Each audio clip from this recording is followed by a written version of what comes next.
The national government is at war with itself.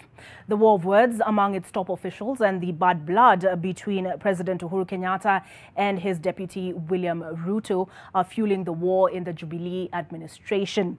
Vincent Odur looks at the situation in the divisive and divided government. The war of words among top officials in the Jubilee administration and the strained relationship between President Uhuru Kenyatta and his deputy William Ruto should not come as a surprise. That is, if political pundits should be taken at their word. The Jubilee Foundation, according to some, was based primarily on fencing off the International Criminal Court when Uhuru Kenyatta and Ruto faced charges in connection with the 2007 post-election violence. Both of them were doing it for personal self-interest.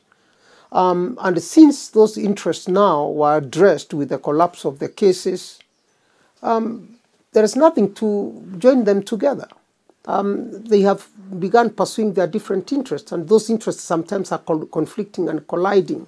The Jubilee administration now has two factions. One, allied to President Kenyatta, has come to be known as Kieleweke, while the other, Tangatanga, is allied to his deputy. You do not expect the government that is polarized internally, incoherent internally. You wouldn't expect it to deliver on the promises that it made to the Kenyan people, because a major preoccupation of the leadership then is how to address the conflicts, how to tame one another.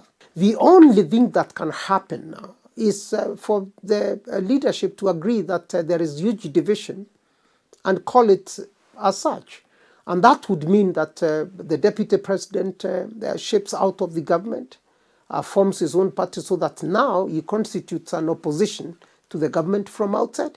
Even before the COVID-19 restrictions were eased, political gatherings had started picking up. As the meetings convened by the Deputy President caught traction, the National Security Advisory Committee this week introduced new rules to clamp down on public gatherings. On Thursday, the police blocked Ruto's public gathering in Nyamira County, tear-gassed and dispersed the attendees. It's going to make the DP more popular than ever before. The more you apply it, the more you say that he cannot assemble to go to any particular place without permission, the more people are eager to see what happens, and the more people know him.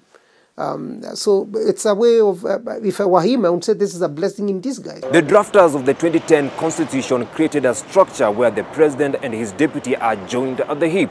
But in civilized jurisdiction, when those in top public offices reach the stage where they can't agree and coexist, the logical step more often is separation. Vincent Odur, NTV, Nairobi.